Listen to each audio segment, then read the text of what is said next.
Kopa's story is one of the biggest mysteries in the Lion King universe. While Simba and Nala, Kiara, and Kion's journeys are all well documented, there's one cub whose fate remains unknown. I'm talking about Kopa. As Simba's and Nala's firstborn, Kopa should have been next in line for the throne, but yet he's completely absent in The Lion King too. Now, a lot of people think that Zira attacked him, others claim that he ran away, but another possibility changes everything. What if Kopa was never truly lost? What if he was saved and raised by somebody else? To understand what might have happened, we need to go back, like way back.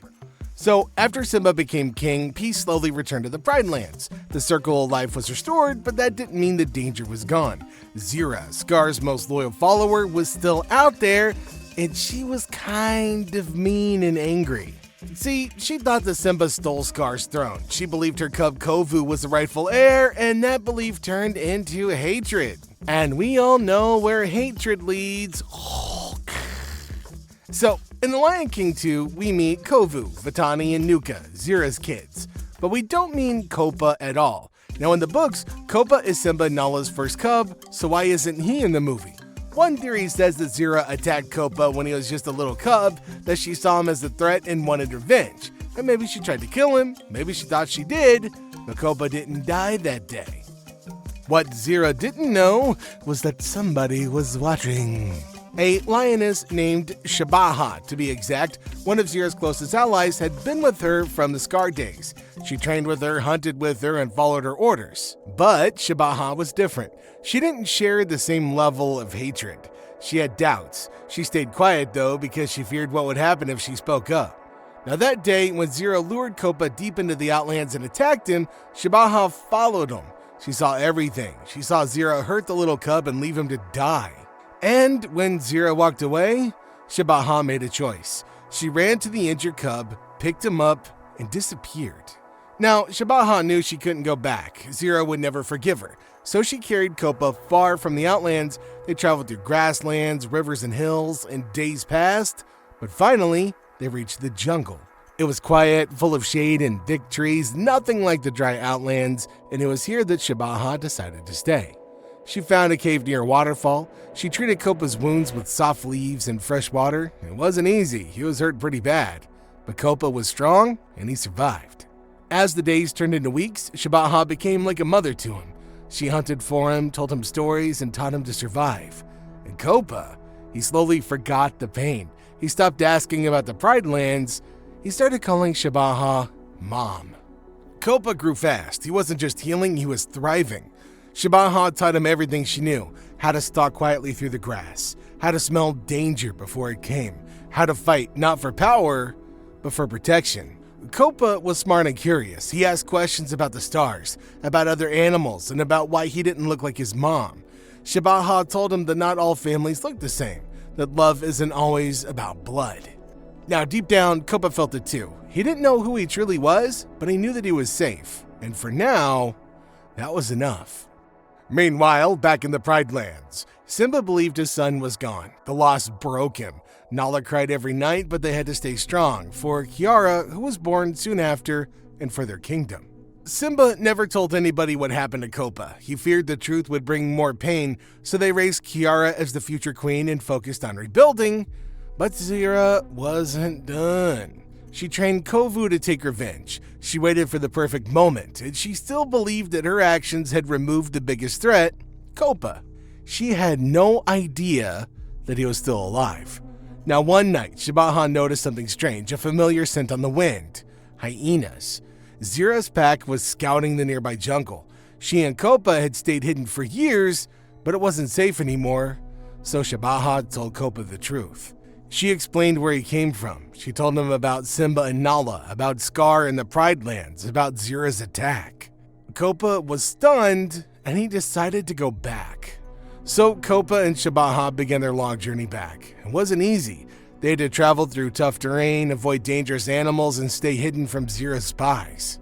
But Kopa was determined. He needed to see his family. He needed to know who he really was. When they finally reached the edge of the Pride Lands, it was almost sunrise. The air smelled familiar. The grass felt like home.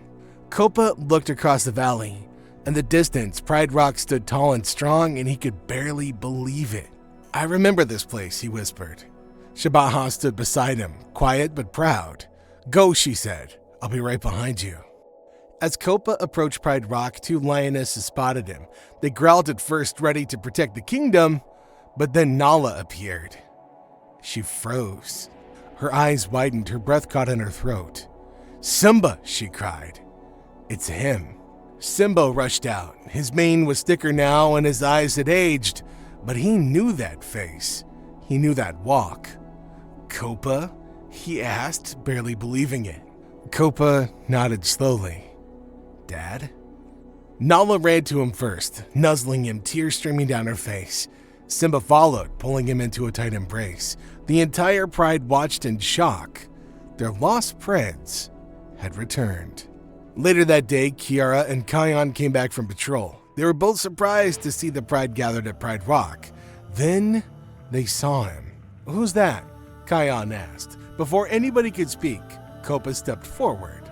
"I'm your big brother," he said, smiling. Kiara's jaw dropped. "Wait, what?" Simba and Nala explained everything. Kiara and Kion were stunned but excited. Kion ran up to hug Kopa instantly. Kiara gave him a confused look. "I trained all of my life thinking I was the firstborn," she said. "You better not steal my queen title." Kopa laughed. "Don't worry, I think you'll do great. I'm just here to help." As everybody celebrated, somebody else watched from a distance. Vitani. She remembered her days playing with Kopa. She remembered how he vanished, and now here he was, alive and strong. She walked over slowly. Kopa saw her and smiled. "You remembered me?" he asked. Vitani nodded. "Of course, I miss you every day." They talked for hours, sharing memories and stories.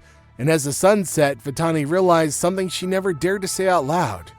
She'd always hoped that one day he would come back. Later that night, Shabaha arrived. The lionesses were stunned to see her. She'd disappeared long ago. Kopa introduced her to Simba and Nala. "She saved me," he told them.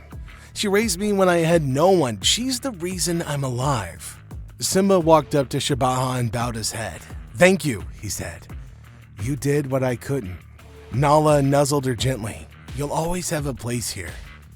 Shabaha smiled, her eyes full of emotion. For the first time in years, she wasn't hiding anymore.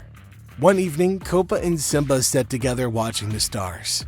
"You've grown into a strong lion," Simba said. "Stronger than I ever imagined." Kopa nodded. "I had to be." He paused. "Dad, I want to stay. I want to help. But I also want to spend time with the one who saved me." Simba smiled. "Then do both. Your story is yours to write." And so Kopa split his time between the jungle and the Pride Lands. He visited Shabaha often, bringing her news and fresh meals. And back at Pride Rock, he trained the next generation of protectors, sharing everything that he learned. So, now that you know one of the possible truths, what do you think? Was Kopa truly gone, or is he just waiting to find his way home? Let me know what you think in the comments section down below. And until next time, Hakuna Matata.